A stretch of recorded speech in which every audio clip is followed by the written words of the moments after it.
Hi, everybody. Welcome to this wonderful chance to continue on with our thinking about peace. We were going to continue with this whole exhibit because the idea that we had was that we would sort of wanted to highlight just a little bit about our book and the book that we wrote, since it's dovetailed so nicely with John's work. John uses photography and one question, and we have a book of 365 extraordinary people, and so we'd like to just share a little bit about all of those together, but it worked very, very nicely. Do you want to say anything before we go? Nope. Okay. All right. I have to wear the glasses, so just forgive me, but okay.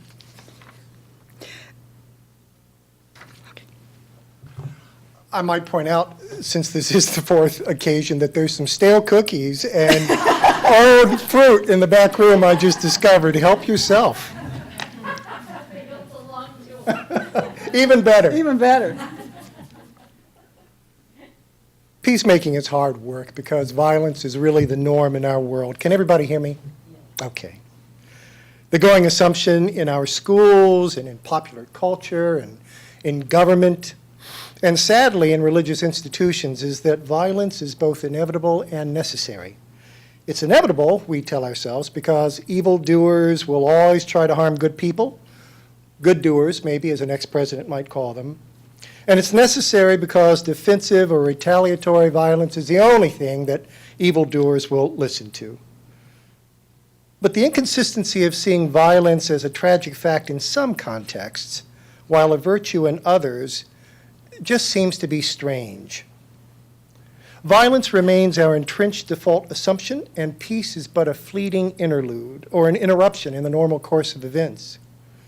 So peacemakers who deny that violence is inevitable really have our work cut out for them. Because swimming against the current is a daunting and sometimes hopeless task. That's why Robin and I wrote this book that we want to share a little bit about with you today. We profiled 365 peacemakers, and in profiling their lives and their thoughts and their deeds from people all over the globe, we hope to offer alternatives to violence, to inspire others who yearn and work for peace and justice. Because it helps all of us to be reminded that we're not in this by ourselves, and that people of goodwill from ancient times to the present have labored to become instruments of peace in the world in which we live, in a world that too often settles for violence. It helps to hear the stories of fellow peacemakers. We learn from them, we gain strength from them, we pass their wisdom, hopefully, on to the next generation. The stories of the peacemakers that we profile in this book really are richly diverse. Peacemakers share certain core convictions we discovered in the writing of the book, but the various contexts in which they work, not to mention the various times in which they worked, really do make their stories unique. The peacemakers that we profiled are men, women, and wonderfully children. They're from all points of the compass. Their lives span 2,500 years of history. Many are persons of faith: Christian, Jewish, Muslim, Hindu, Buddhist, Jain, Baha'i. But some are also totally secular in their outlook. Some are familiar and even household names, others relatively unknown. They are human rights and anti-war activists. They are scientists and artists, educators, scholars, songwriters and poets, film directors, authors, diplomats, economists, environmentalists, mystics, prophets, and policymakers. Some are unlettered, but all we discovered in doing the book are profoundly wise. A few of them died in the service of nonviolence, but all of them sacrificed for it. Now, what are just some of the core convictions that peacemakers bring to the table? Well, first, peacemakers believe that peace and justice are so intimately linked that one is impossible in the other's absence. Justice is the establishment of right proportionality or fairness in relationships between all concerned parties. When men, women, non-human animals, and the earth herself are treated fairly and with respect, justice reigns. Second, peacemakers understand that violence ruptures right proportionality and disturbs concord. Violence is essentially a violation, a transgression, or infringement that assaults and shatters well-being.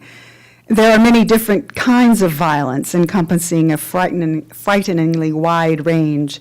The turmoil of self-hatred or neurotic guilt, the interpersonal, psychological, and physical bullying, the large-scale destructiveness of warfare, economic, social, legal, or political institutions that inflict poverty, discrimination, and repression, and global environmental devastation caused by unsustainable lifestyles, public policy, and greed.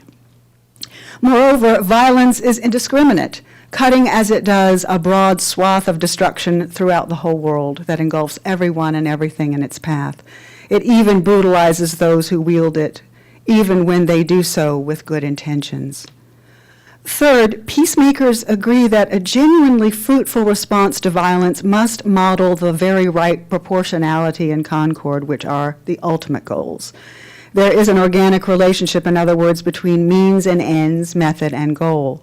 Justice and peace can't be lastingly achieved through unjust policies or violent methods. To presume otherwise not only ignores history, it's also a transgression of the principle of right proportionality. The default position of responding violently to violence may lead to a temporary lessening of oppression or aggression, but it's brought at the terrible price of perpetuating the cycle of violence that breeds oppression and aggression in the first place. Genuine justice and enduring peace can't be imposed violently because violence, by its very nature, fragments and destroys. For genuine justice and peace to flourish, conflicts must be faced with honesty and courage when they arise. The key difference is that their resolution will be sought through peaceful rather than violent means. Discussion, arbitration, reconciliation, these are the tactics of nonviolent conflict resolution, and they're applicable to both interpersonal and international disputes. Finally, most peacemakers, especially religious ones, believe that peace is both an external state of concord and an internal state of tranquility. Some 25 centuries ago, the philosopher Plato drew an analogy between political justice and individual virtue. Both, he argued, are defined by a right proportionality or justice that establishes harmony or peace. His point was that the inner and the outer are mutually dependent. The lesson for the peacemaker is the importance of striving to cultivate a harmony in her inner world similar to the one she hopes to nurture in the outer world. Without this integration of inner and outer, the strain of peace work becomes too burdensome. There's a great deal of insight in Mohandas Gandhi's advice to become the peace you wish to see.